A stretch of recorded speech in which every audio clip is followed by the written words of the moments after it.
Virat chilli powder అన్ని రకాల వంటలకు పచ్చళ్లకు సరైన chilli powder. No colour, no chemicals. నమస్తే, welcome to I dream social spotlight with కవిత.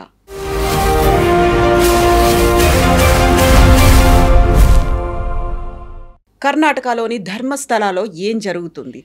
13 ప్రాంతాల్లో తానే వందల కొద్ది శవాలని ఖననం చేశాను, దహనం చేశాను అని ఒక పారిశుద్ధ్య కార్మికుడు చెప్పినటువంటి మాటతో తవ్వకాలైతే సిట్ చేపట్టింది. తవ్వుతుంటే అవశేషాలు రావట్లేదు, కాకపోతే బోల్డ్ అన్ని క్వశ్చన్స్ మాత్రం బయటపడుతున్నాయి. ఈ మిస్టరీల వెనకాల ఉన్నటువంటి మతలబేంటి? యాక్చువల్గా అక్కడ తాంత్రిక పూజలు జరిగేవా? నరబలులు కూడా అయ్యాయా? ఆత్మహత్యలు జరిగాయా? లేకపోతే మాస్ బరియల్కి సంబంధించి ఎందుకని దేశవ్యాప్తంగా చర్చించుకుంటున్నాం? మనతో పాటుగా ఉన్నారు ఆస్ట్రో సైకాలజిస్ట్ ఎస్వి నాగనాథ్ గారు. నాగనాథ్ గారు నమస్కారం అండి. నమస్తే మేడం. ఎలా ఉన్నారు? నేను ఎప్పుడు ఒకటేలా ఉంటాను. హ్యాపీ. ఓకే, సో ధర్మస్థల ఏమవుతోంది, ఏం జరుగుతోంది అక్కడ? ధర్మస్థలలో ఏం జరుగుతుందో అది జనరల్గా కేవలం ధర్మస్థలంలోనే కాదు మేడం, ఎక్కడైతే ఒక ఫ్యామిలీ వారసత్వంగా వచ్చినటువంటి ఒక పొజిషన్ అనండి, లేకపోతే ఒక పవర్ అనండి, వ్యక్తుల వల్ల ఆ అడ్మినిస్ట్రేషన్ ఎక్కడైతే రన్ అవుతుందో, whether it is a political party or else a place like this Dharmasthala, పీఠాలు జనరల్గా ఇలాంటి చోట ఎప్పుడైతే పర్సన్ అడ్మినిస్ట్రేషన్ పవర్ ఉంటుందో ఆ పర్సన్ మే బి ప్యూర్. అక్కడ ఎవరైతే మనం ప్రధానమైనటువంటి అడ్మినిస్ట్రేటర్, మెయిన్ చైర్పర్సన్ లాగా అనుకుంటున్నామో అతను జెన్యూన్ అయి ఉండొచ్చు, లేదా అతను ప్యూర్ అయి ఉండొచ్చు. కానీ అతని కింద వాళ్ళు, అతని కుటుంబ సభ్యులు, వీళ్ళందరూ ఎంతవరకు జెన్యూన్ అన్నది అతను చూసుకోవడానికి వచ్చినప్పుడు అక్కడ ఒక పార్షాలిటీ, ఒక పక్షపాత వైఖరి ఉంటుంది తప్ప ధర్మబద్ధంగా ఉన్నాను, నేను ఎటువంటి పొజిషన్లో ఉన్నాను, నేను ఎటువంటి కుర్చీలో ఉన్నాను, నన్ను నమ్ముకొని సంవత్సరానికి 1 కోటి మంది, సుమారు 1 కోటి మంది దర్శనానికి వస్తున్నారు. ఆ ప్రాంగణాన్ని నేను ఎంత పవిత్రంగా ఉంచాలి, దాని శాంటిటీని ఎలా మెయింటైన్ చేయాలి భావితరాల వాళ్ళకి. ఒక అడ్మినిస్ట్రేటర్గా తన నెక్స్ట్ అడ్మినిస్ట్రేటర్, ఎందుకంటే 1968లో అనుకుంటా అతను వాళ్ళ తండ్రి నుంచి వారసత్వం తీసుకున్నాడు. ఆయన తనకి 19 ఏళ్ళు ఉన్నప్పుడే. హెగ్డే. సో అది రేపొద్దున వాళ్ళ డిసెండెంట్స్కి కానీ, వాళ్ళ ఫాలోవర్స్కి కానీ, వాళ్ళ ఫ్యామిలీ మెంబర్స్కి కూడా రేపొద్దున మళ్ళీ ఇదే పొజిషన్లో వాళ్ళు వచ్చినప్పుడు వాళ్ళు ఎటువంటి జాగ్రత్తలు తీసుకోవాలి. కొన్ని కాన్స్పిరసీస్ అనేది చాలా మటుకు కూడా, ఎటువంటి నిరాధారమైనటువంటి కూడా చాలా మటుకు కూడా కాన్స్పిరసీస్ వస్తాయి. అవన్నీ కూడా కాలానుగుణంగా మళ్ళీ క్లియర్ అయిపోయే ఛాన్సెస్ ఉంటాయి. ఏమి జరిగినా జరగకపోయినా చెడ్డ పేరు, నింద అన్నది కొన్ని ప్లేసెస్లో వస్తుంది. అందులో ముఖ్యంగా తెలుసు కదా మీకు, ముఖ్యంగా మనం ధర్మస్థలం గురించి మాట్లాడుతున్నాం కాబట్టి, ధర్మస్థలంలో అక్కడ ఉన్నటువంటి administration failure is one of the main aspects ఇందులో. అది మనము వాళ్ళు అంటే ప్రచారంలోకి వచ్చినటువంటి 100 నుంచి 500 శవాలు ఏదైతే చెప్తున్నారో అది ప్రచారంలోకి వచ్చినటువంటిది ఆధారరహితమైనది ఇప్పటి వరకు అది ప్రూవన్ ఫ్యాక్ట్ కాదు కాబట్టి. But administration failure or else అడ్మినిస్ట్రేషన్లో ఎక్కడొక పార్షాలిటీ, పక్షపాత వైఖరి, misuse of the power or else entertaining their own enticement towards the pleasure, the objective pleasures కూడా కావచ్చు. అక్కడ ఉన్నటువంటి కీలకమైన వ్యక్తి చేయాల్సిన అవసరమే లేదు మేడం. అతని తమ్ముళ్ళు కావచ్చు, బంధువులు కావచ్చు, చుట్టాలు ఎవరైనా కావచ్చు, ఆ సంస్థకు సంబంధించినటువంటి అడ్మినిస్ట్రేషన్లో ఉన్న ఫ్యామిలీ మెంబర్స్ ఎవరైనా కావచ్చు, ఎంతో అంత అటువంటి పక్షపాత వైఖరి ఉందని కూడా లోకల్ టాక్ ఉంది మేడం నాకు. ఎందుకంటే అక్కడ కర్ణాటకలో నాకు I have a branch office, I'm a regular visitor to the Bengaluru. So చాలామంది ఇటువంటి వాళ్ళు, ఈ బ్యాక్గ్రౌండ్ ఉన్న వాళ్ళు, అంటే ఈ పీఠాలకు సంబంధించిన వాళ్ళు, అక్కడ పనిచేసే వాళ్ళు కూడా అక్కడ మా దగ్గరికి కన్సల్టేషన్కి వస్తారు. సో నేను కూడా వాళ్ళని 1-2 సార్లు అడిగి చూస్తే ఒక కాన్స్పిరసీ ఎప్పటి నుంచో ఉంది, ఇటువంటి వాదన అయితే ఉంది. అక్కడ ప్రధానమైనటువంటి వ్యక్తి, కీలకమైన పదవిలో ఉన్నటువంటి వ్యక్తి అటువంటి లక్షణాలు ఉన్నాయి అన్నది అక్కడ వాళ్ళ వాదన కాదు. కానీ కుటుంబ సభ్యుల్లో ఎవరో ఒకళ్ళు అటువంటి వ్యక్తులు ఉన్నారు. సో వాళ్ళు అటువంటి కార్యాచరణ చేసినప్పుడు వాళ్ళు దాన్ని కప్పిపుచ్చుకోవడానికి ఎవరి మద్దతు తీసుకుంటారు? మళ్ళీ ఆ ప్రధానమైనటువంటి ఆ కుర్చీలో ఉన్నటువంటి మెయిన్ చైర్పర్సన్ ఎవరైతే ఉంటారో వాళ్ళు అవన్నీ కూడా ఏం చేస్తారు మేడం, ఎంతవరకు అది బయటికి రాకుండా ఉండడానికి చూస్తారు. ఎందుకంటే it's not the question of one incident, it is all about the reputation of the administration. So కాబట్టి అటువంటి కాన్స్పిరసీస్ ఉన్నాయి అన్నది local conversation. It is not my opinion. అక్కడ లోకలైట్స్ కొంతమంది ఎవరైతే ఉన్నారో వాళ్ళు కన్నా అక్కడ ఉన్నట్టు ఏళ్ల తరబడిగా ఉన్నవాళ్ళు, వృద్ధులు కూడా వాళ్ళు విన్నవాళ్ళు, అంటే ఇప్పుడు వాళ్ళ వయసు 70 సంవత్సరాలు ఎవరైతే ఇటువంటి విషయాలు చెప్పిన వాళ్ళు. కానీ అక్కడెక్కడ కూడా అక్కడ ఉన్నటువంటి సిబ్బంది, అక్కడ మహిళా సిబ్బంది కావచ్చు, లేదా భక్తులుగా వెళ్ళినటువంటి వాళ్ళు ఎవరు కూడా అఫీషియల్గా అక్కడ క్లెయిమ్ చేసి లేకపోతే బయట ఎక్కడో ఒకటి తెలిసిపోతుంది కదా, ఏదో ఒక రకంగా బయటకు వస్తుంది అది. అలాంటివి అక్కడ అఫీషియల్గా లేవు. ఇది మౌత్ పబ్లిసిటీ వల్ల వచ్చినవి. అంటే పలానా చోటు ఇలా జరిగి ఉండొచ్చు అన్నది మౌత్ పబ్లిసిటీ వల్ల వచ్చింది అదంతా. సో అక్కడ ఏమీ జరగలేదు అన్నది మాత్రం ఫ్యాక్ట్ కింద మనం చెప్పలేం. ఏదైనా జరిగి ఉండొచ్చు, బట్ జరిగిన దాంట్లో ఎంతవరకు వాస్తవం ఉన్నది సాక్ష్యాధారాలతో మనం ప్రూవ్ చేయాలి. కానీ ఇంకొక ఇది వన్ ఆస్పెక్ట్ మేడం. ఇది సెకండ్ ఆస్పెక్ట్ నేను ఈ కేసుని ఆద్యంతం దీన్ని చూస్తున్నప్పుడు ఒక వ్యక్తి అక్కడ శానిటైజేషన్ వర్క్ చేసినటువంటి ఒక వ్యక్తి వచ్చి ఒక కంప్లైంట్ లాంచ్ చేశాడు, ఒక ఇష్యూ రైజ్ చేశాడు. అందులో ఒక్క లాజిక్ని మీడియా ఎందుకు మిస్ అయింది అన్నది మీరు కూడా ఒక జర్నలిస్ట్గా చెప్పాలి. ఇప్పుడు మేడం ఒక వ్యక్తి ఇన్ని సవాలు పూడ్చాడు, అబ్నార్మల్ కండిషన్లో ఉన్నటువంటి మహిళలను చూశాడు, వాళ్ళ మీద బట్టలు లేవు, కొంతమందికి అవయవాలు లేవు, కొంతమందిని కోసేశారు, కొంతమందికి ఆల్మోస్ట్ యాసిడ్ కూడా వాళ్ళ ఫేస్ మీద ఉంది, కొంతమందికి ఆర్గన్స్లో కూడా వాళ్ళు ఇట్లా మడ్ కూడా వాళ్ళు ఫిల్ చేసినవి. ఇటువన్నీ కూడా చెప్పడానికి వర్ణనాతీతమైనటువంటి చాలా భయంకరమైనటువంటి విషయాల్ని నేను చూశాను కళ్ళతోని. అట్లాంటి శవాలని క్రిమేషన్ చేశాను, బరియల్ కూడా చేశానని చెప్పాడు. సో ఒక వ్యక్తి అజ్ఞాతంలోకి వెళ్ళిపోయి కొన్ని సంవత్సరాల తర్వాత వచ్చాడు. ఆ వ్యక్తి ఆ సంస్థలో పనిచేసేటప్పుడు అతని యొక్క మానసిక స్థితి ఏంటి, సంస్థలో నుంచి అంటే వాళ్ళు భయపెట్టడం వల్ల సంస్థలో నుంచి బయటికి వెళ్ళిపోయాడు. ఎందుకంటే అలాంటి ఆ వ్యక్తులే మా ఇంట్లో ఉన్నటువంటి ఒక మహిళ మీద కూడా అత్యాచారం చేయబోయారు, అందుకని మేము తప్పించుకొని పారిపోయాము, ఇంకెక్కడో అక్కడ షెల్టర్ తీసుకొని ఉన్నాము అనే మాట. దీన్ని సైకాలజిస్టులు తీసుకోరు మేడం. మీ ఆడియన్స్ తీసుకుంటారో లేదో విమర్శిస్తారో లేదో తెలియదు. కానీ మీరు చూడండి, ఒక సగటు మనిషి ఎప్పుడు కూడా ఎలా ఆలోచిస్తారంటే, మీరు చంద్రముఖి సినిమా చూశారు కదా, ఒక చంద్రముఖి సినిమాలో రజనీకాంత్కి క్లోజ్ ఫ్రెండ్ ఉంటాడు ప్రభు. నీ భార్యనే ఇందులో మెయిన్ కల్ప్రిట్ అని చెప్పినప్పుడు ఎందుకు తీసుకుంటాడు ఆయన? అవసరమైతే ఫ్రెండ్ని ఇంట్లోంచి ఎల్లగొట్టడానికి నిర్దాక్షిణ్యంగా ఒక సగటు మనిషిలాగా తన వ్యక్తిగత భావోద్వేగాల నుంచి ఆలోచిస్తాడు మేడం. ఒక సగటు మనిషి అనేవాడు అలానే ఆలోచిస్తాడు.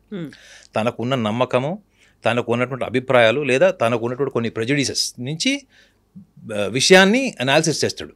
అంటే ఆ విషయాన్ని అనాలిసిస్ చేసేటప్పుడు ఆల్రెడీ ఒక ప్రీ ఒపీనియన్ ఉంటుంది. ఇప్పుడు ఆ వ్యక్తి అక్కడ ఎవరైతే అలిగేషన్ రైజ్ చేశాడో అతను ఒక డిఫెన్సివ్ మెకానిజం అంటారు ఆ సైకాలజీలో. అతను నువ్వు ఎందుకు పారిపోయావు ఎన్ని సంవత్సరాలు అంటే వాళ్ళని చంపేస్తా అన్నారు, వాళ్ళ భయానికి నేను వెళ్ళిపోయాను అన్నది. అంటే ఒక ఆన్సర్ అన్నది ముందుగానే ప్రిపేర్ చేసుకొని నువ్వు చెప్పడం లాంటిది మేడం. అది సైకాలజీ వేరు, సైకాలజిస్ట్ పర్సెప్షన్ వేరే ఉంటుంది, ఆర్డినరీ పర్సన్స్ పర్సెప్షన్ వేరే ఉంటుంది. ఆర్డినరీ పర్సన్ దాన్ని ఏం చేసుకుంటాడు, యాక్సెప్ట్ చేస్తాడు, కరెక్టే, ఇంతకైనా మనకు ఫ్యామిలీ ముఖ్యం కదా, మన భార్య పిల్లలు ముఖ్యం కదా, వాళ్ళు ఎవరో చంపుతా అంటే ఏం చేస్తారు మనం? ఎందుకంటే జనరల్గా అలాంటివన్నీ మనం సినిమాలో చూస్తుంటాం.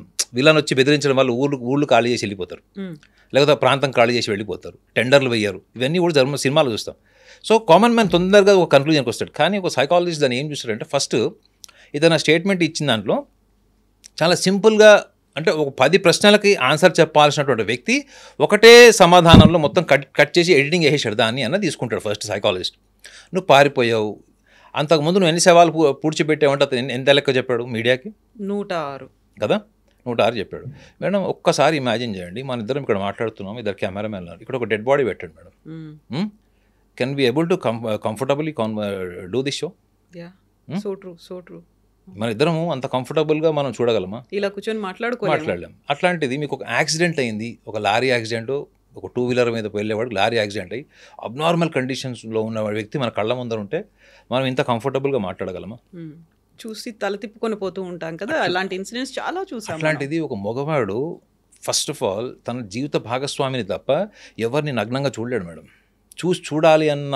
చూడాలన్న ఊహ ఉన్నా కానీ అది ఆచరణ, అది it's not a fact, it is not a practically possible.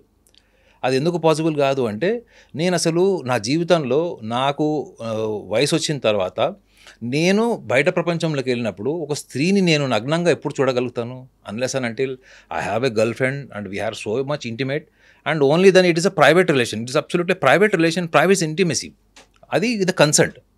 అలాంటిది మీరు ఒక మహిళని నగ్నంగా కాదు అబ్నార్మల్గా చూశారు, రక్తపాతమైనటువంటి శరీరంతో అవయవాలు పగిలిపోయి దారుణమైనటువంటి కండిషన్లో ఉన్నటువంటి మహిళని మీరు నగ్నంగా చూశారు చాలామందిని.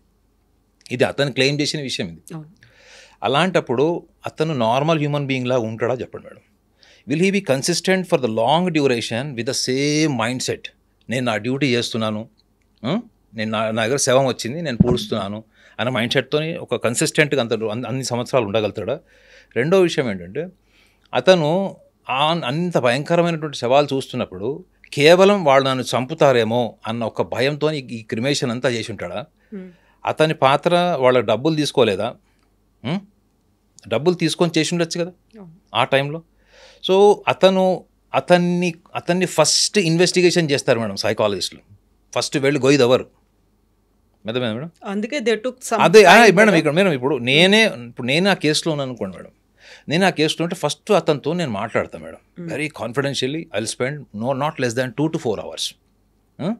ఎక్కడి నుంచి ఇన్వెస్టిగేషన్ స్టార్ట్ అవుతుందంటే, ఇతని బాల్యం ఎట్లా గడిచింది, అదేవిధంగా బాల్యం ఎలా గడిచింది, బాల్యంలో తల్లిదండ్రుల ప్రేమ ఎంత దక్కింది, తల్లి ఎంత హింసాత్మకంగా ఉందా, ప్రేమభావంతో ఉందా, తండ్రి ఎలా ఉన్నాడు, తల్లిదండ్రుల మధ్య ఉన్నటువంటి రిలేషన్ ఎలా ఉండేవి, ఇతను సభ్య సమాజంలోకి వెళ్ళినప్పుడు ఎటువంటి బ్యాడ్ ఎక్స్పీరియన్సెస్ అయినాయి, ఇవన్నీ కూడా అతనికి ఒక వ్యక్తిత్వాన్ని ఎస్టాబ్లిష్ చేస్తాయి మేడం, ఒక పర్సనాలిటీని ఎస్టాబ్లిష్ చేస్తాయి. సో ఇందులో కనుక అతనికి క్యాటిక్ అండ్ బ్యాడ్ ఎక్స్పీరియన్సెస్, మీరు ఎప్పుడైనా అన్కాన్షియస్ మైండ్ అన్న పదం వినే ఉండుంటారు. That state of unconscious mind. మన జీవితంలో, మనిషి అనేవాడి జీవితంలో, ఇది సైన్స్ చెప్పిన విషయం మేడం, ఇది మనిషి అనేవాడి జీవితంలో most of the bad experiences, worst experiences and the painful experiences will adhere in unconscious mind, unconscious state of mind. అంటే ఏంటి, మనకి జీవితంలో చేదు భయంకరమైనవి మనకి అంతర్చేతనంలో అవి నిగూఢంగా ఉంటాయి. అది మనం కాన్షియస్ వరల్డ్లో ఎప్పుడైతే మనం కాన్షియస్లీ మనం పర్ఫామ్ చేస్తుంటామో మనకి తెలియకుండానే మన అన్కాన్షియస్ మైండ్ మన కాన్షియస్ మైండ్ని డామినేట్ చేస్తుంది మేడం. ఒక స్పర్ ఆఫ్ మూమెంట్లో మర్డర్ చేసేవాళ్ళు, స్పర్ ఆఫ్ మూమెంట్లో ఒక యాంటీ సోషల్ యాక్టివిటీ చేసేవాళ్ళు, వాళ్ళందరికీ కూడా వాళ్ళ సబ్ కాన్షియస్ మీద కంట్రోల్ ఉంటుంది మేడం. నేను ఈ పని చేస్తే నేను జైలుకి వెళ్తాను, ఇది యాంటీ సోషల్ యాక్టివిటీ, ఇది నేను చెయ్యలేను అనేటువంటి ఒక స్టేట్ ఆఫ్ మైండ్ ఉంటుంది మేడం. అదేది your sub conscious is control. ఇప్పుడు మీరు కెమెరా ముందు ఉన్నారు మేడం, మీకు తల గోక్కోవాలనిపిస్తే కూడా మీరు ఆలోచిస్తారు, ఎందుకంటే you will become conscious because your subconscious controls. But there are some things మీ అన్కాన్షియస్ కంట్రోల్ చేయలేని ఏంటి అంటే, మీరు కనురెప్ప మనం కొడుతుంటాం, మన ఐలిడ్ మనకి డైరెక్షన్స్ తిరుగుతుంటుంది. What is that cannot be control through unconscious mind which definitely do have an impact of your childhood. So ఈ అంతర్చేతనంలో ఉన్నటువంటి చైల్డ్హుడ్ని ఫస్ట్ ఇన్వెస్టిగేషన్ చేస్తారు మేడం. అంటే దీనికి ధర్మస్థలంతో కానీ, ధర్మస్థలం చాలా అది ఒక పెద్ద పుణ్యక్షేత్రం, అది లేదా 800 సంవత్సరాల చరిత్ర ఉంది.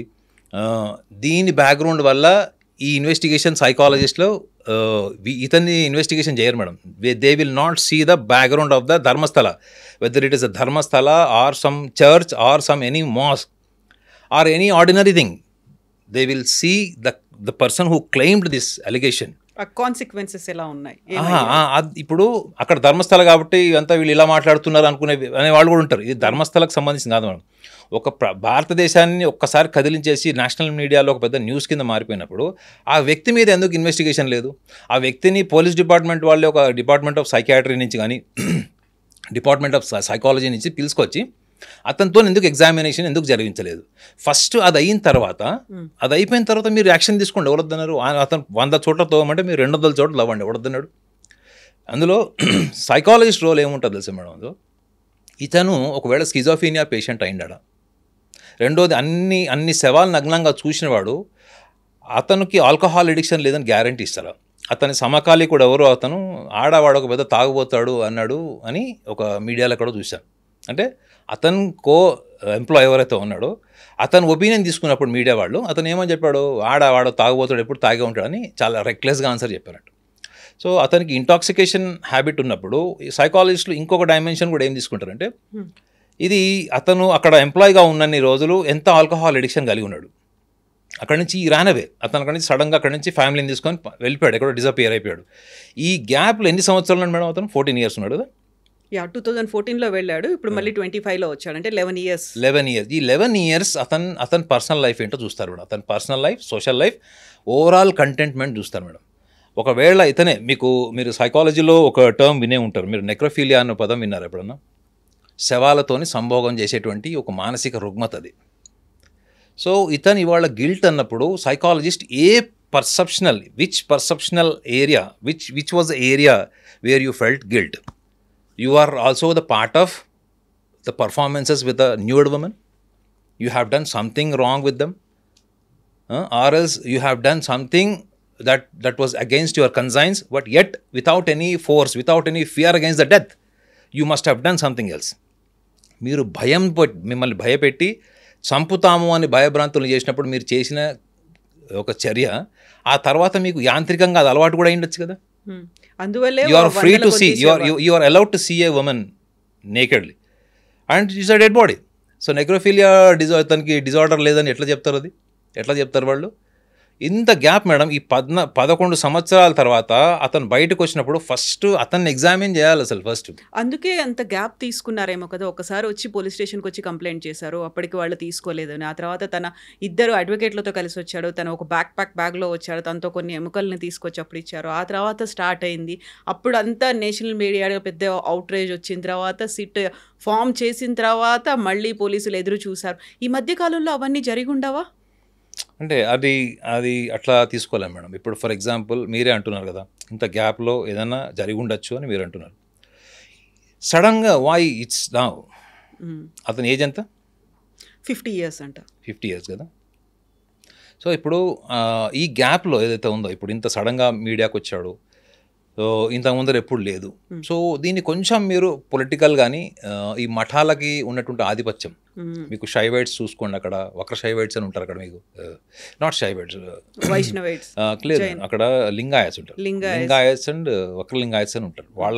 వాళ్ళది కూడా అక్కడ ఆధిపత్యం ఉంది. అంటే మఠాల ఆధిపత్యం కోసం కూడా రాజకీయాలు జరిగినటువంటి చరిత్ర మీరు వెళ్ళి ఇన్వెస్టిగేషన్ చేస్తే మీకు తెలుస్తుంది మీడియా పర్సన్గా.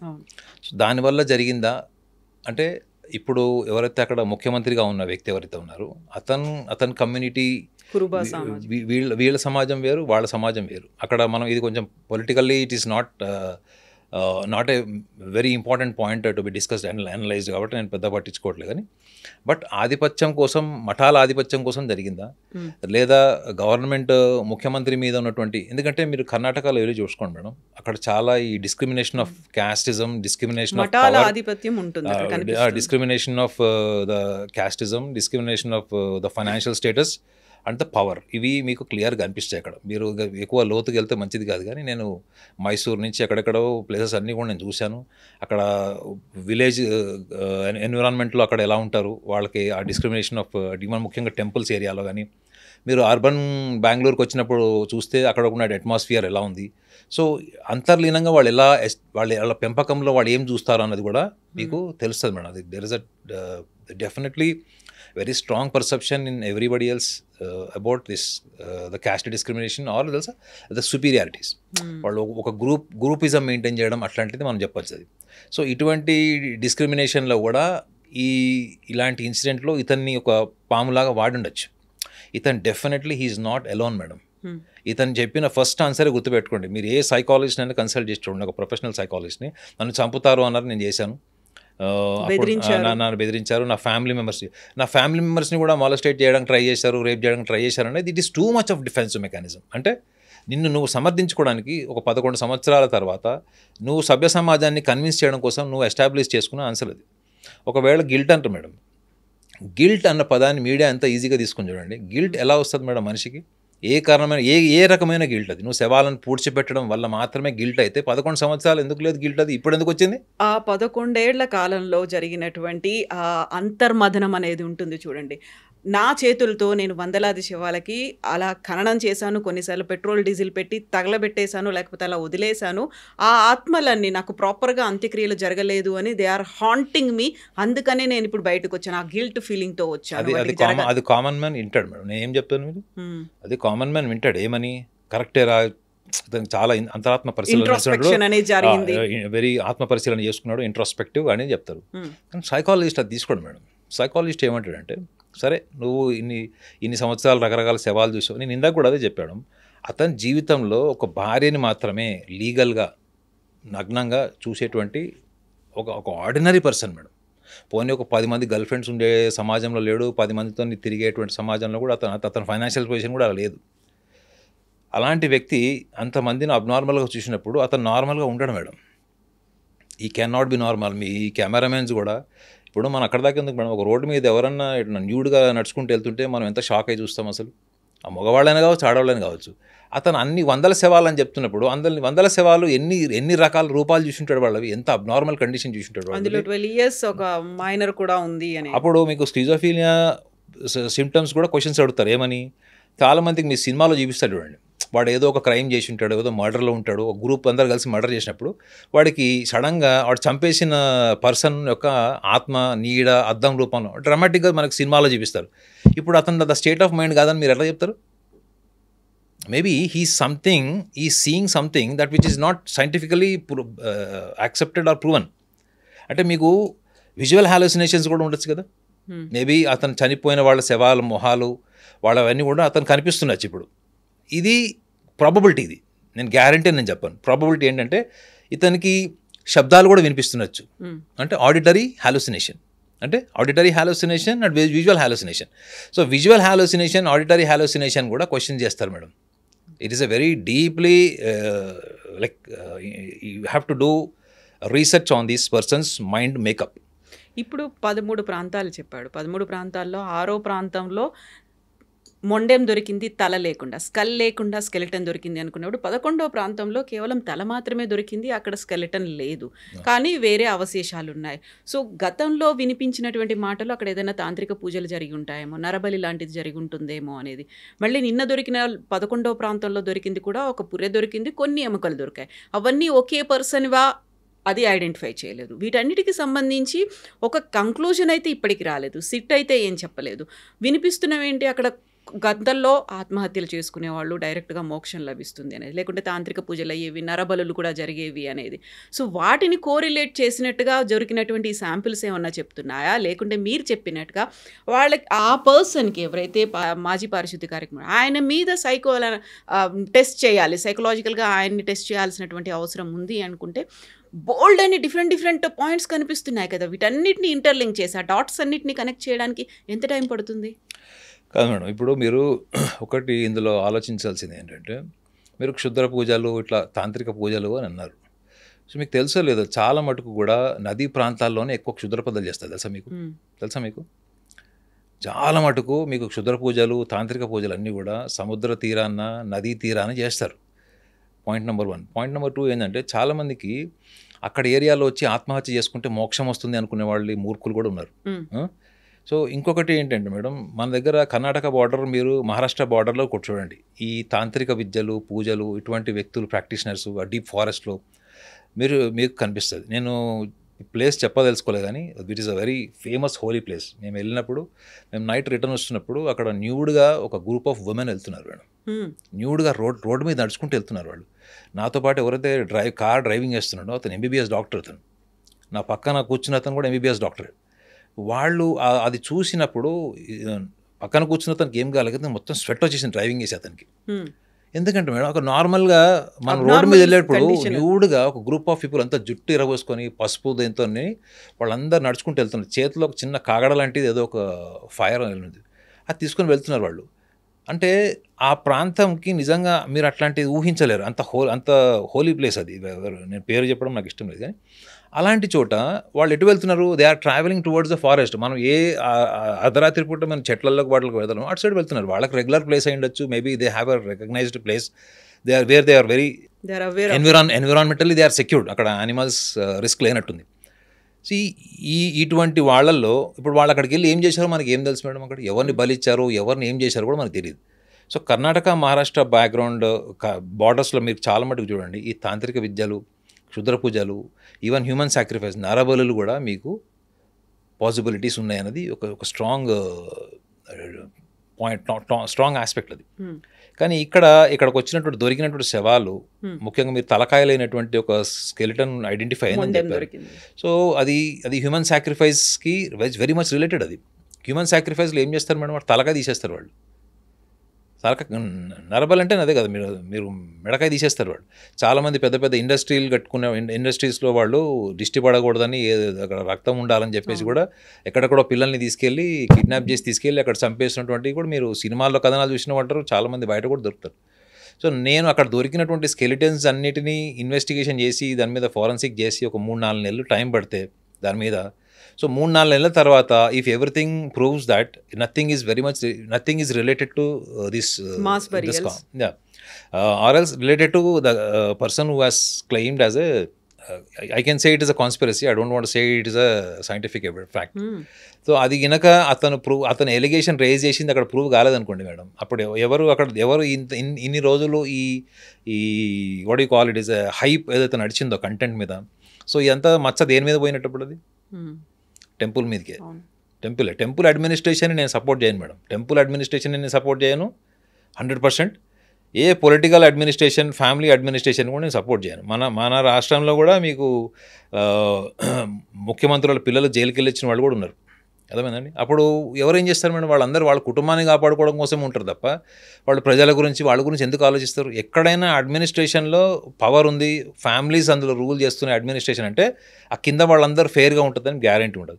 ఆ కింద వాళ్ళు ఎవరు చేసినా పైన కూర్చున్న వాళ్ళు వాళ్ళని సమర్థించి వాళ్ళని ఆ కేసులోంచి బయటకు తీయడం కోసం బ్రైబ్ చేయడమో, పొలిటికల్ పవర్ యూజ్ చేయడమో, లేకపోతే పోలీస్ యంత్రాంగాన్ని కూడా వాళ్ళు మేనేజ్ చేసేటువంటి స్థాయి ఇన్ఫ్లుయెన్స్ చేసినప్పుడు ఇటువంటి శవాల యొక్క ఆనవాళ్ళు ఇవి ఎక్కడి నుంచి వచ్చినాయి? ఈ డెడ్ బాడీస్ అన్నీ వచ్చినాయి, ఇవి అన్ని ఇక్కడ పూడ్చారు, అక్కడ పూడ్చారు అంటే ఒక శవాన్ని తీసుకొచ్చి పూడ్చడం అంత ఈజీయా మేడం చెప్పండి? రెండోది ఇతను ఎవరైతే క్లెయిమ్ చేశాడో ఒక్కొక్క శవం వెయిట్ ఎంత ఉంటుంది మేడం? కొన్ని బాలికలు 12 సంవత్సరాలు అని చెప్పారు, 60 kgs 40-60 kgs వెయిట్ ఉన్న ఒక వ్యక్తిని సింగిల్ పర్సన్ తీసుకెళ్ళి అది పూడ్చడం అన్నది అది ఇంపాసిబుల్. అది రెండోది ఒకటో రెండో అంటే చెల్ల పట్టచ్చు, అది డీజేటీలలో 5 నిమిషాల్లో పూడ్చాడు శవం, చూశారు కదా, అట్లాంటిది కాదు కదా అది. ఇది మీకు ఇంకొక మనిషి సపోర్ట్ కావాలి మేడం. ఇంకొక మనిషి సపోర్ట్ కావాలన్నప్పుడు వాళ్ళ టీం మెంబర్స్ని ఎందుకు మీడియా ఇంటర్వ్యూ చేయట్లేదు, మీడియా ఎందుకు వాళ్ళని లైమ్ లైట్లోకి తీసుకురావట్లేదు? ఇతను వచ్చి ఇద్దరు అడ్వకేట్లతో వచ్చి అక్కడ కంప్లైంట్ లాంచ్ చేసినప్పుడు ఆ మిగతా వాళ్ళు కూడా ప్లేయర్ ఎందుకు అతను మెన్షన్ చేయలేదు? ఇక్కడ ఇంకొక పాయింట్ కూడా ఉంది. మేబీ అక్కడ ఉంది నేత్రావతి నది ఒడ్డు, వెస్ట్రన్ ఘాట్స్లో ఉంది. నది అనగానే అక్కడ పారుతూ ఉంటుంది, లేకుంటే సాయిల్ ఎరోజన్ అయిపోయి ఉండొచ్చు, కొన్ని ఏళ్ళు గడిచిపోయింది, 20 ఏళ్ళు గడిచింది కాబట్టి అక్కడికి చిన్న మొక్కలు కూడా మహావృక్షాలు అయిపోయి ఉండొచ్చు. తను చెప్పినటువంటి ప్లేసెస్ ఏవైతే ఉన్నాయో వాళ్ళు వేర్లతో కూడా కంప్లీట్గా కవర్ అయిపోయి ఉండొచ్చు, లేకపోతే అది కొట్టుకుపోయి ఉండొచ్చు. తను చెప్పినటువంటి ప్లేసుల్లో దొరకకపోవడానికి ఇవి కూడా రీజన్స్ అయి ఉండొచ్చు కదా. కానీ సైకాలజీ అట్లా తీసుకుంటుంది తెలుసా మేడం, ట్రామాటిక్ మెమరీస్. ఒక అమ్మాయిని ఎవడన్నా రేప్ అటెంప్ట్ చేస్తున్నప్పుడు అమ్మాయి పారిపోయింది, మాలస్ట్రేషన్ చేస్తున్నప్పుడు పారిపోయింది, లేదా ఒక యాక్సిడెంట్, మీరు సడన్గా యాక్సిడెంట్ అయింది, యు ఆర్ సేవ్డ్ లక్కీలీ, మీ కార్ మొత్తం నుజ్జు అయిపోయింది, బట్ మీరు బతుకున్నారు. సో కొన్ని లైఫ్ ఇన్సిడెంట్స్ ఎట్లుంటుంది అంటే మేడం, మనము తలుచుకుంటేనే దిగ్భ్రాంతి అయిపోయి, పానిక్ అయిపోయి, ట్రిమ్మర్స్ వచ్చేసి మన హార్ట్ రేట్ పెరిగిపోయి సివియర్ యాంగ్జైటీ వచ్చే ఛాన్స్ ఉంటుంది. సో ఇతను చూసినవన్నీ కూడా పోస్ట్ ట్రామాటిక్ స్ట్రెస్ డిజార్డర్కి వస్తాయి madam, actually which is called as a post traumatic stress డిజార్డర్కి వస్తాయి, అంటే PTSD. సో ఎందుకంటే ఇతను మర్చిపోలేక ఒక షాక్కి గురై ఇప్పుడు గిల్ట్ స్టేజ్కి వెళ్ళిపోయాడు. అంటే గిల్ట్ అంటే ఈజ్ ఆల్మోస్ట్ గిల్ట్ స్టేజ్కి వాళ్ళు వచ్చామంటే నువ్వు గడిచినటువంటి 11 ఏళ్ళలో డిప్రెషన్లోకి వెళ్ళదని గ్యారంటీ ఏంది? అతను అంతగా చదువుకున్న బ్యాక్గ్రౌండ్ నుంచి వచ్చినటువంటి ప్రొఫెషనల్ అయితే అతను లేడు. సో వాళ్ళ సొసైటీలో, వాళ్ళ ఎన్విరాన్మెంట్లో ఇతను ఎవరికైనా ఇతను మూడ్ స్వింగ్స్ ఉన్నాయా, లేకపోతే ఇది స్కిజోఫీనియా ఉందా, లేకపోతే ఇంకేమైనా అబ్నార్మల్ సైకలాజికల్ ఇష్యూస్ ఉన్నాయా అన్నది వాళ్ళ సమాజంలో అసలు చర్చనే ఉండదు. అతను అటువంటి సమాజం నుంచి వచ్చాడు. అతనికి అక్యురేట్ మెమరీ ఉంటుందని గ్యారెంటీ ఎట్లా ఇస్తారు మీరు? ఇప్పుడు మీ ఐ డ్రీమ్ లొకేషన్ ఉంది మేడం, మీరు ఒక 10 ఏళ్ల తర్వాత వస్తే ఈ లొకేషన్, ఈ బిల్డింగ్ ఇక్కడే ఉంటుంది, కానీ what all you have done in case if it is open forest, అవునా? If it is open forest, it is not a urban place, right? Open forest కావచ్చు, నదీ ప్రాంతం అంటున్నారు, నదీ ప్రాంతం దగ్గరకు వచ్చిన తర్వాత మీరు అప్పుడు ఉన్నప్పుడు ఓపెన్ ప్లేస్ అంతా కూడా ఇప్పుడు అక్కడ మహావృక్షాలు అయిపోయినాయి. సో అలాంటప్పుడు నువ్వు ఎగ్జాక్ట్ మెమరీతో వచ్చేటువంటి మానసిక స్థితిలో నువ్వు లేవు. First of all you have to understand madam, journalist you should understand what is his state of mind to rise such a massive allegation in front of the media. So he was seeking attention from media. That is also a possibility. ఈ మధ్య కాలంలో social media ద్వారా వచ్చినటువంటి awareness, social మీడియాలో వచ్చినటువంటి identity వల్ల ఎక్కడో ఉన్న వాళ్ళందరూ కూడా లైమ్ లైట్లోకి వచ్చి హీరోలు అయిపోయిన వాళ్ళు, టాప్ సెలబ్రిటీస్ అయిపోయిన వాళ్ళు కూడా ఉన్నారు. సో ఈ యాంగిల్ కూడా చూస్తుంది మేడం. ఇతనికి ఏమన్నా చిన్నప్పటి నుంచి కూడా కోరుకుంది ఏమైనా జీవితంలో జరగలేదా, లేకపోతే మేబీ అతనికి చైల్డ్హుడ్ నుంచి కూడా ఒక ఐడెంటిటీ ప్యాషన్ ఉంది. ఎందుకు మీరు అఘోరీది మీ ఛానల్లోనే చేశారు కదా, అఘోరీది మీ ఛానల్లో చేశారు. 4 పిల్లల్లో వీడొక్కడే ఇట్లా ఉన్నాడు, వీడు చిన్నప్పటి నుంచి వీడి కోరికలు అట్లా ఉండే అని మీడియాలో వాళ్ళ ఫాదర్, మదర్, వాళ్ళ బ్రదర్స్ది, వాళ్ళ కలీగ్స్ది వీడియో చూసే నేను కన్క్లూడ్ చేశాను మేడం అది. Because he was severely suffering with some major attention disorder. అతన్ని తీసుకుపోయి దాన్ని మీరు ధార్మిక పరమైనటువంటి రంగేసి ఆ ధార్మిక రంగు మళ్ళీ అఘోరి ప్రసాద్ టెంపుల్లో పాటించారు కదా, పూర్ణకుంభ స్వాగతాలు కూడా అయ్యాయి ఆ టైంలో. మేడం ఇప్పుడు నా లాజిక్ మీకు అర్థమవుతుంది కదా. నేననేది ఏంటంటే అతను ఏ మానసిక స్థితిలో ఉన్నాడు అది scientifically it should be analysed. ఇప్పుడు నాకు ఆ ఛాన్స్ వచ్చింది అనుకోండి మేడం, నేను డెఫినెట్లీ అతను కూర్చోబెట్టి మాట్లాడతా. I will spend 1 week time with him. But నేను తీసుకునేది ఏంటంటే అతనికి బాల్యంలో అతని జీవితం ఎట్లా గడిచింది. First thing, that is a very very foremost thing. అది బాల్యం ఎలా గడిచింది, బాల్యం గడిచిన ఆ క్రమంలో అతను అవన్నీ చేస్తున్నప్పుడు ఆ విషయాలను ఎవరితో షేర్ చేశాడు, ఆయన భార్యతో షేర్ చేశాడా, లేకపోతే కూతురుతో షేర్ చేశాడా, ఇంట్లో ఎవరితో షేర్ చేశాడు, అది ఎవరికి తెలియదు. అది రెండోది, మీరు అది కనుక ఎవరితో షేర్ చేయకుండా మనసులో పెట్టుకుంటే అది that is another way of emotional unstable personality disorder. ఏదో ఒక రోజు సర్ప్రైజ్డ్ ఎమోషన్స్ అన్నీ కూడా మీరు చూడండి మేడం. కొంతమంది చాలా పెద్ద పెద్ద ఇష్యూల్ని కూడా నార్మల్గా తీసుకొని హ్యాండిల్ చేస్తారు వైవాహిక జీవితంలో భార్యాభర్తలు. కొంతమంది చిన్న చిన్న విషయాన్ని కూడా విపరీతంగా పానిక్ అయిపోయి వాయిలెంట్ అయిపోయి కొట్టుకోవడం, కోర్టు వరకు వెళ్ళిపోవడం జరుగుతుంది. ఇష్యూ చాలా చిన్న ఉంటుంది. వైజాగ్లో ఒక గ్లాసు పాలు అత్తగారికిను కోడలు గొడవ అయితే ఒక గ్లాస్ ఆఫ్ మిల్క్ వల్ల డైవర్స్ అయింది. నిన్న కూడా ఒక న్యూస్ వచ్చింది, డబ్బా మూత చాలా టైట్గా ఫిక్స్ చేశాడు భర్త అని చెప్పి భార్య డైవోర్స్ తీసుకుంటుంది. మీరు అక్కడ దాకా ఎందుకు మేడం. ఇప్పుడు సుష్మితా సేన్ది ఒక కాన్స్పిరసీ ఉంది. సుష్మితా సేన్ది ఆమె యాక్ట్ చేసిన మూవీలో హీరో మిథున్ చక్రవర్తి. మిథున్ చక్రవర్తి ఆ సినిమాలో ఇట్లానే ఒక ధార్మిక పరమైనటువంటి సంస్థకి ఒక ప్రధానమైనటువంటి పదవిలో ఉంటాడు. ప్లస్ ఇంకోటి చాలా పవర్ఫుల్ రిలీజియస్ ప్రాక్టీషనర్ ఆయన. ఆ సినిమాలో అతని క్యారెక్టర్. సో అతను డే అంతా ప్రవచనాలు అట్లాంటివన్నీ చెప్పి సాయంత్రం అవ్వగానే ఈ వేశ్యవాటికలో ఉన్న మహిళలతో కలవడం అట్లా ఉంటాడు అనమాట. అది సినిమా క్యారెక్టర్, అది మనకు సంబంధం లేదు. అది అందులో సుష్మితా సేన్తో కొన్ని అన్యూజువల్ పర్ఫార్మెన్సెస్ ఉంటాయి సినిమా షూట్స్లో. సో సుష్మితా సేన్ ఒకసారి సినిమా రిలీజ్ అయింది, సినిమా కూడా బాగా రన్ అయినట్టుంది, తెలీదు. ఆమె ఒక స్టేట్మెంట్ ఇచ్చింది ఏంటంటే, అది ఆ టైంలో Mithun Chakraborty's approach towards me biologically was discomfort and which is more involved from his end. that she was not comfortable. She didn't felt comfortable, and even that was not stopped by the director. She was not feeling okay. She was not comfortable. She simply said, I was not comfortable, and even when director said okay, still it was continued. అంటే ఇవన్నీ కూడా ఏంటి, ఆమె ఆ టైంలో అట్లాంటి స్టేట్మెంట్లు ఇచ్చేసింది, నేను కంఫర్టబుల్ లేనను ఇంకోటి ఏదైనా ఇచ్చేసింది. బట్ డైరెక్టర్ ఓకే అని చెప్పిన తర్వాత కూడా షార్ట్ ప్రొలాంగ్ అయిందని ఏదో చెప్పింది. అది ఒక 5-6 ఏళ్ల తర్వాత, అవునా నేను అప్పుడు అలా చెప్పానా, నాకు అప్పుడు అలా అనిపించింది కాబట్టి చెప్పాను, but now I'm not feeling like that అని చెప్పిందంట. ఈ 5 సంవత్సరాల్లో మిథున్ చక్రవర్తి ఫిలిం ఇండస్ట్రీలో ఆయన మానసిక పరిస్థితి ఎట్లుంటుంది మేడం? మిస్ వరల్డ్ నాకు తెలిసి సుష్మితా సేన్ గారు, ఆమె 5 సంవత్సరాల్లోనే ఇన్ని మూడ్ స్వింగ్స్ అయ్యి అప్పుడు ఇచ్చిన స్టేట్మెంట్కి ఇప్పుడు ఇచ్చిన స్టేట్మెంట్కి మార్పు వచ్చిందంటే, ఒక ఆర్డినరీ పర్సన్ జీవితంలో భార్యని తప్ప ఎవరిని నగ్నంగా చూడలేడు. అలాంటి వ్యక్తి నగ్నంగా 150 శవాలు లేదా 100 శవాలని చూశాడు. అతని నార్మల్ స్టేట్ ఆఫ్ మైండ్ అని ఎట్లా మీడియా అసలు అతన్ని ఎందుకు వదిలేసింది అన్నది ఈజ్ మై లాజిక్ మేడం. ఇంకొకటి, ఆయన్ని విజిల్ బ్లోయర్గా ఇప్పుడు చూస్తున్నారు. ఒక ఇన్సిడెంట్ ఏదో జరిగింది, దాన్ని బయటికి వచ్చాడు, చెప్పాడు, ఆయనకు ప్రొటెక్షన్ ఇవ్వాల్సినటువంటి అవసరం ఉంది. ఇవన్నిటితో పాటుగా సీరియస్గా ఫోకస్ పెట్టాల్సినటువంటి ఒక కన్సర్న్, ఇన్ని దశాబ్దాలుగా అక్కడ ఆ ధర్మస్థలితో పాటుగా ఉజీరే అనేటువంటి ఈ 2 విలేజ్ల్లోనే ఎందుకని ఇన్ని మిస్సింగ్లు అయ్యాయి, అన్ఐడెంటిఫైడ్ డెత్ అనేది ఎందుకు జరిగింది అనేది చాలా వరకు పేరెంట్స్ పోరాటాలు చేస్తూ ఉన్నారు. మా కూతురికి న్యాయం జరగాలి అనేది 2003 నుంచి అనన్య భట్ తల్లి ఇప్పటికి కూడా ప్లకార్డ్స్ అవి పెట్టుకుని ఆ విలేజ్ అంతా కనిపిస్తోంది. అలాంటివి అయితే ఇన్సిడెంట్స్ ఉన్నాయి కదా, వాటి మీద ఫోకస్ పెట్టాలి కదా. ఓకే, ఇప్పుడు మనం ఈ పర్సన్ని, ఈయనకి భీమా అని పేరు పెట్టుకున్నారు. సో ఎలా అయితే నిర్భయాకి పేరు పెట్టారో ఒక నిర్భయ అని, ఈ పర్సన్కి భీమా అని పెట్టారు. భీమాకి సైకలాజికల్గా కొంచెం ఏదైనా ఎఫెక్ట్స్ ఉండొచ్చు, లేకపోతే ఆయన డిప్రెషన్లో ఉన్నారా ఇంకోటో అనుకోవచ్చు. అక్కడ ఫోకస్ పెట్టాలి. అవన్నీ కూడా రిలేటెడ్ విత్ ధర్మస్థల టెంపుల్కి సంబంధించి, వాళ్ళు టెంపుల్కి వెళ్ళారు, దర్శనానికి వెళ్ళారు, వచ్చేసరికి ఫ్రెండ్స్ ఉన్నారు కానీ ఈ అమ్మాయి లేదు అని, ఆ ఇన్స్టిట్యూషన్లో చదువుకున్న వాళ్ళు కొంతమంది ఇలా చనిపోయారు, మిస్ అయిపోయారు అని ఆ పేరెంట్స్ ఉన్నారు కదా. సో ఆ యాంగిల్లో కూడా ఫోకస్ పెట్టాల్సినటువంటి అవసరం ఉంటుంది కదా. అప్పుడు మళ్ళీ ధర్మస్థల అని ఎందుకు వస్తోంది మేడం? ఇప్పుడు ఇది మనం బంజారాయిల్స్లో ఉన్నాం మేడం. బంజారాయిల్స్లో నుంచి ఒక 30 మంది సడన్గా అమ్మాయిలు మిస్సింగ్ ఉన్నారు ఫర్ ఎగ్జాంపుల్. సో ఒక 10 ఏళ్ల తర్వాతనో ఒక 5 ఏళ్ల తర్వాతనో ఏదో ఒక డెడ్ బాడీ దొరికింది. సో అదొక పెద్ద న్యూస్ అయింది అనుకోండి. అది అమ్మాయి దొరికింది, ఇట్లానే సేమ్ ఇట్లాంటి కాన్స్పిరసీలో నుంచి అది బయటకు వచ్చింది, వెలుగులోకి వచ్చిన అంశం అనుకుందాం. ఈ 30 మంది మిస్ అయిన వాళ్ళలో ఎంతమంది పోలీస్ స్టేషన్ అప్రోచ్ అవ్వాలి, ఎంతమంది మీడియాని అప్రోచ్ అవ్వాలి? మీరన్న లొకేషన్స్ ఏవైతే చెప్పారో అక్కడ సుమారు 100 మంది మిస్ అయ్యారు అనుకుందాం మేడం. మారుమూల ప్రాంతాల నుంచి కావచ్చు, ఎక్కడన్నా కావచ్చు.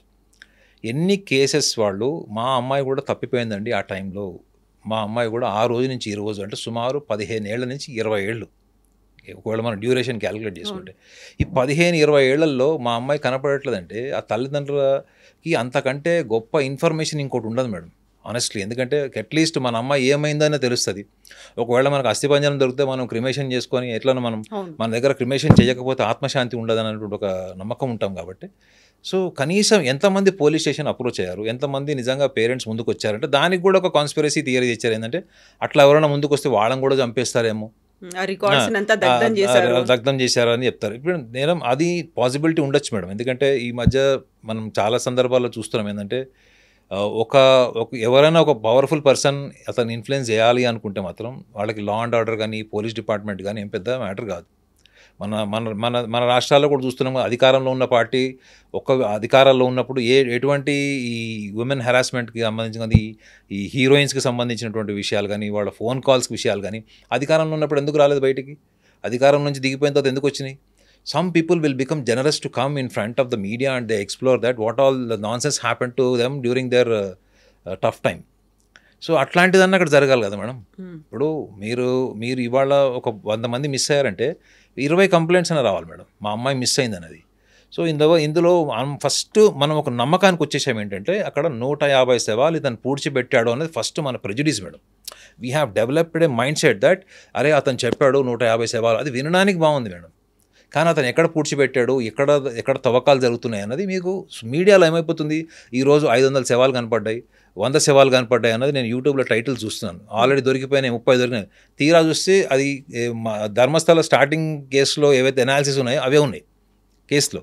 సో మీడియాకి maybe it is a bread and butter for media or social media views or whatever it is. కానీ దాన్ని సైంటిఫికలీ సైకాలజికల్గా ఎట్లా ఆలోచిస్తారంటే ఫస్ట్ అతని క్లెయిమ్ చేసిందే కరెక్ట్ కాదు అన్నది సైకాలజిస్ట్ ఫస్ట్ పట్టుకుంటాడు. ఒకవేళ కరెక్ట్ అనుకోండి, అతని దగ్గర ఇన్ఫర్మేషన్ ఇప్పుడు ఫారెన్సిక్ డిపార్ట్మెంట్ కానీ ఈ దీని మీద ఏవైతే మనం అస్థికల గురించి మనం మాట్లాడుకుంటున్నామో ఇది 3-4 నెలల్లో తేలుతుంది మేడం. అట్లీస్ట్ వీళ్ళు నిజంగా నార్మల్గా చనిపోయారా, వాళ్ళకు చనిపోయేటప్పుడు ఎటువంటి బలవన్మరణం జరిగిందా, వాళ్ళ ఆర్గన్స్ ఎందుకు తీసేశారన్నది ఇవి కొన్ని peripherally it will come after 4 months. But psychology ఏం చెప్తుంది దీని అన్నిట్లో అంటే ఫస్ట్ ఫండమెంటల్లీ ఎవరైతే క్లెయిమ్ చేశారో అతని మానసిక స్థితి ఏంది చూస్తే అదేదో 2-3 సంవత్సరాల కింద జరిగినట్టు లేదు, లేదా అతను చెప్పిన కూడా 5-6 సంవత్సరాల కింద విషయాలకు కూడా లేదు. అది ఎప్పటివి 1995 to 2014 ఆల్మోస్ట్ 98 నుంచి అని చెప్పారు అది. సో అలాంటప్పుడు దాని మీద అసలు ఫస్ట్ ఇతను ఎందుకు వచ్చాడు మార్కెట్లోకి అన్నది ఇన్వెస్టిగేషన్ చేస్తారు సైకాలజిస్ట్గా, నేను అది చేస్తాం ఫస్ట్.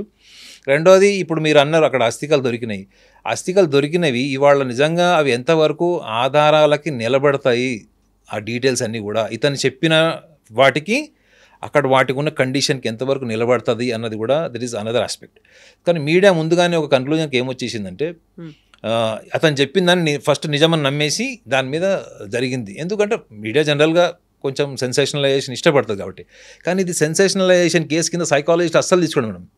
అర్థమైందా? ఒక రకంగా చెప్పాలంటే అనకూడదు కానీ చాలా కూల్గా ఫస్ట్ వీడు ఏం చేశాడు, వీడు బ్యాక్గ్రౌండ్ ఏంటి, వీడు ఎందుకు చెప్పాడు, ఇవన్నీ అనాలిసిస్ చేస్తారు మేడం. ఇవన్నీ అనాలిసిస్ చేసిన తర్వాత అప్పుడు అది లీగల్ ప్రొసీజర్ ఒకటి ఉంటుంది మేడం, అది సైకాలజిస్ట్ రోల్ ఉండదు. లీగల్ ప్రొసీజరింగ్ ఏముంటుంది, అది వీడు చెప్పిన చోటు పలానా చోటకి వెళ్దాం, వాడు ఒక ఎఫ్ఐఆర్ దర్జ్ చేస్తాడు, తర్వాత మళ్ళీ దానికి కోర్టు నుంచి ఆర్డర్ అన్నో లేకపోతే పోలీస్ స్టేషన్ నుంచి పర్మిషన్ ఏవో తీసుకొని మొత్తానికి వెళ్ళి అది ఫిజికల్ ఆపరేషన్ జరుగుతుంది. కానీ ఇతని మెంటల్ కండిషన్ ఏంటి, ఇతను ఎందుకు చెప్పాడు ఏంటి, వీళ్ళందరినీ చుట్టూ తిప్పుకోవడం కోసం చెప్పాడా, నిజంగా అతను ఒక 2-3 శవాలు పూడ్చుండొచ్చు, అతను కూడా షాక్కి గురై ఉండొచ్చు. ఆ 2-3 శవాలని నేను ఒక 100 శవాలని చెప్తే తప్ప వాళ్ళ మీడియా రాదు అక్కడికి, 100 శవాలని చెప్తే కదా న్యూస్ కాదు. కాబట్టి నేను 100 శవాలని చెప్పడంలో అర్థం ఉంది అనే ఆ ఇంటెలిజెన్స్ నాకుందా, ఇవన్నీ కూడా మానసికంగా వాళ్ళు ఎస్టాబ్లిష్ చేసుకుంటుంటే మైండ్ సెట్ మేడం, అది మైండ్ మేకప్ అంటారు. ఇది కూడా ఇన్వెస్టిగేషన్ చేస్తుంది. సో ఇవి ఇన్వెస్టిగేషన్ చేశారనుకోండి మేడం, మీకు ఏమైపోతుంది, మీరు వేర్లు వేర్లు పట్టుకున్నట్టు ఉంటుంది, ఆకులు కొమ్మలు పళ్ళు దాని జోలికి సూపర్ఫిషియల్ ఎనాలిసిస్ ఉండదు మేడం. రూట్స్కి వెళ్ళిపోతే ఏంటంటే ఇతనే సరిగ్గా మెంటల్ కండిషన్ బాగోలేదన్నప్పుడు ఇతను 100 శవాలని అప్పుడు ఏం ఫిక్స్ అవుతామంటే మనము ఓకే మేబీ ఇతను ఒక 5-10 శవాలు అట్లా చేసి ఉండొచ్చు. సో లెటస్ ఇన్వెస్టిగేషన్ అనుకుంటారు. ఈ హైప్ మొత్తం పోతుంది మేడం. ఈ న్యూస్లో ఉన్న హైప్ అంతా ఎగిరిపోయి ఓన్లీ ఆ లాజికల్ ఫ్యాక్ట్స్లో నియరింగ్ ఫ్యాక్ట్స్ దగ్గరికి వెళ్తుంది.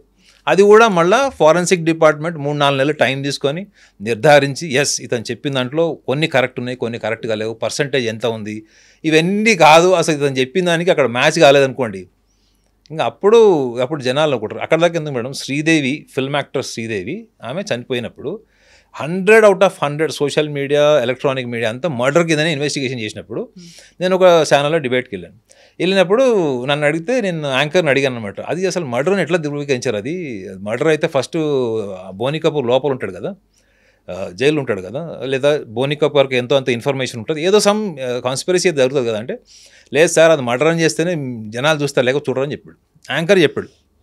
సో లాస్ట్కి ఏం తెలియదు, అది న్యాచురల్ డెత్ కిందకి రాలేదు, అది something was happened which is not natural but it was deliberate. ఆమె ఆల్మోస్ట్ సూసైడ్ కిందకి వచ్చింది. అది శ్రీదేవి గారు సూసైడ్ చేసుకున్నారని చెప్తే ఎవరు చూడరు, ఆమె ఎందుకంటే ఒక లెజెండరీ లాగా ఊహించుకునేవాళ్ళు, ఆమె అంత వీక్గా ఉంటుంది, సూసైడ్ చేసుకుంటుంది అనే మైండ్ సెట్ని తీసుకోరు అన్నది కూడా వ్యూవర్స్ పర్సెప్షన్ అని మీడియా కన్ఫర్మ్ చేసుకున్నప్పుడు, మీడియా ఎటువంటి కోణంలో స్పెక్టేటర్స్ వ్యూవర్స్ చూస్తారన్నది కూడా దృష్టిలో పెట్టుకొని చేయడం అన్నది సైకాలజీ అసలు తీసుకోదు మేడం. సైకాలజీ ఏమంటుందంటే అసలు అతని మోటివ్ ఏంటి, అతని టార్గెట్ ఏంటి, అతను రేపు పొద్దున ప్రూవ్ చేయలేకపోతే అతని పరిస్థితి ఏంటి, ఫ్యామిలీని ఎక్కడ పెట్టాడో ఇప్పుడు కూడా ఎవరికి తెలియదు, ఫ్యామిలీని ఎక్కడో దాచిపెట్టాడు, ముసుగేసుకొని వచ్చాడు. ముసుగేసుకోవడం కూడా సైకాలజీలో ఒక పాయింట్ చెప్తారు మేడం, అది తీసుకుంటారో లేదు తెలియదు కానీ, మీరు అపరిచితుడు సినిమా చూసారా? అపరిచితుడు సినిమాలో అపరిచితుడు ఒక డ్రెస్ ఉంటుంది, డ్రెస్ కోడ్ ఉంటుంది. ఆ డ్రెస్ కోడ్లో మీరు రాము పోతాడు, రేమో పోయి అపరిచితుడు థర్డ్ క్యారెక్టర్ ఉంటుంది. సో ఇది ఇతను ముసుగేసుకొని ఇప్పుడు అతను అంత గిల్ట్ ఫీల్ అయినోడికి జనరల్గా ఆ లెవెల్ డెడ్ బాడీ చూసినోడికి గిల్ట్ ఎప్పుడైతే ఫామ్ అవుతుందో మేడం, వాడికి చావు భయం ఉండదు మేడం, మీరు గుర్తుపెట్టుకోండి, చావు భయం ఉండదు వాడికి. రెండోది ఇతన్ని అక్కడ ఎవరు గుర్తుపట్టరు మేడం, గతంలో అతను పనిచేశాడు కదా అక్కడ, ఇతన్ని గుర్తుపట్టే వాళ్ళు ఎంతమంది ఉంటారు? కాకపోతే ఇంతమంది మీడియా ఉంది కాబట్టి అక్కడ డిస్క్లోజ్ చేయొద్దు మేడం. ఇప్పుడు అతన్ని చంపారు మేడం. ఇప్పుడు నేను ఒకటి కూడా చెప్తున్నా కదా, మన ఇండియన్ మెంటాలిటీస్ మీడియా అవన్నీ చూస్తే కూడా అతన్ని ఇప్పుడు ఎవరు చంపరు. ఎందుకు తెలుసా అండి, ఇప్పుడు అతన్ని ఎవరైనా చంపితే అది ఆ ఎలిగేషన్ 90% సాక్ష్యాలు లేకపోయినా ఎలిగేషన్ ప్రూవ్ అయిపోతుంది, అది ఏదో జరిగింది పక్కా జరిగిందని చెప్పారు. సో అతను ముసుగేసుకొని రావడం కూడా, అతను ముసుగేసుకోకుండా, మీరు ఒక జర్నలిస్ట్గా చెప్పండి మేడం, ముసుగేసుకోకుండా వచ్చాడు లేదా ముసుగేసుకుని వచ్చాడు, which is eye catching for media? No, అక్కడ ముసుగేసుకొని వచ్చింది కూడా పోలీసులు ఆయన్ని సేఫ్గా సెక్యూర్డ్గా ఉంచడానికి ప్రొటెక్షన్తో తీసుకొచ్చారు అనేదే కదా. ఆయన ఎవరు అనేది బయటకు పేరు పెట్టారు. భీమా 100 సార్లు చెప్పుకున్నాడు, నాకు ప్రాణహాని ఉంది, నా కుటుంబాన్ని కూడా వదలరు అని చెప్పాడు. ఫస్ట్ అతన్ని క్లెయిమ్ చేసుకుంటాడు మేడం. ఏమని? పోలీసు వాళ్ళకి అతను ఏం చెప్తాడు, సార్ నా మొహం నేను చూపించాను కానీ నేను వాస్తవాలు చెప్తాను, బయట పెడతానని చెప్పాడు. అప్పుడు పోలీసు వాళ్ళు కూడా ఎందుకు రిస్క్ తీసుకుంటారు మేడం? వీడు కర్మగాలు ఎవరైనా చంపేశారనుకోండి, పోలీసు వాళ్ళు దానికి ప్రొటెక్షన్ లేదని పోలీస్ డిపార్ట్మెంట్ నిందపడుతుంది. సో కాబట్టి నాకు తెలిసి it was his decision. So that was also, అది ఆ మాస్క్ వేసుకొని రావడం అనేది మొత్తం నేషనల్ మీడియాని కూడా కదిలించింది అది. సో నేనైతే అలా ఆలోచిస్తాను మేడం, ఎందుకంటే ఏమి లేనప్పుడు ఇగో చులుడి అంటే బైన్సుడి అని ఒక తెలంగాణలో ఒక సామెత ఉంటుంది, ఇదిగో తోకంటే అదిగో పులని.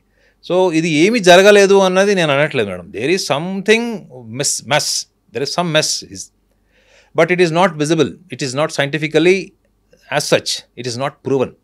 సో అలాంటప్పుడు మనము అక్కడ జరిగి ఉంటుంది, ఇట్లా జరిగి ఉంటుంది అన్నప్పుడు ఫస్ట్ మీరు assassination of the administration of the Dharmasthala first thing.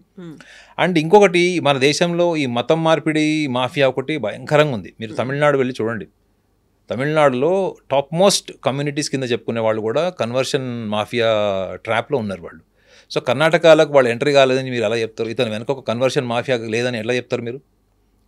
ఇతనికి డబ్బులు ఇచ్చి చేశారని నేను అనను, అతను అసాసినేట్ చేయను, but there must be something. అతని మెంటల్ కండిషన్ని ఎవరైనా ట్రాప్ చేసి అతన్ని గైడ్ చేసి సొలేస్, అతనికి ఒక లవ్ అండ్ ఎఫెక్షన్ క్రియేట్ చేసి అతని సబ్కాన్షియస్లో ఉన్నవన్నీ బయటికి తీసి నువ్వు ఇది మీడియా ముందర చెప్తే మేము మీకు బ్యాక్ ఎండ్ ఉంటాం, సపోర్ట్ చేస్తాం. ఇప్పుడు ఒక సైకాలజిస్ట్గా నేను మాట్లాడాను అనుకోండి మేడం, అవతల వాళ్ళు ఎవరికి చెప్పనటువంటి సీక్రెట్స్ వాళ్ళు చెప్తారు. మీకు ఓల్డ్ సిటీలో ఒక రేప్ కేసు అలానే జరిగింది. ఒక అమ్మాయిని రేప్ చేస్తే ఆ అమ్మాయి 4 days వరకు భోజనం తినకుండా, ఆ నీళ్లు తాగకుండా డిప్రెషన్లో ఉంటే తల్లిదండ్రులు ఎంత అడిగినా చెప్పని అమ్మాయి ఆమెను సైకాలజిస్ట్ దగ్గర తీసుకెళ్తే సైకాలజిస్ట్ 2 hours ఏ వ్యక్తి రేప్ చేశాడో చెప్తే ఆ వ్యక్తిని అరెస్ట్ చేశారు. ఆ వ్యక్తి ఇమీడియట్గా అతని మీద యాక్షన్ తీసుకున్నారు. ఆ సైకాలజిస్ట్ చేసే పని కన్వర్షన్ చేసేవాళ్ళు చేస్తారు మేడం. మీ మైండ్ని ఎమోషనల్గా డ్రైవ్ చేస్తారు, మీ మీద ఒక ఇంపార్టెన్స్ క్రియేట్ చేస్తారు, మీ సెల్ఫ్ లవ్ డెవలప్ చేస్తారు. అప్పుడు మీరు అవతల వాళ్ళకి పూర్తిగా సరెండర్ అవుతారు మేడం. ఇది సైకాలజీలో కొన్ని సందర్భాల్లో నిజాలు చెప్పించడానికి మేము చెప్తాం. అట్లా వాళ్ళని కంట్రోల్ చేయడానికి చేస్తాం, వాళ్ళ డిప్రెషన్ నుంచి బయటికి తీయడానికి చేస్తాం. అది ఇతన్ని అలాంటి బ్యాక్గ్రౌండ్ ఉన్న వాళ్ళు ఈ రిలీజియన్ కన్వర్షన్ మాఫియా వాళ్ళు వెనక నుంచి ఇతన్ని ఇట్లా స్పోర్ట్ ఫీలింగ్ వేసి చేయలేదని గ్యారంటీ ఉంది.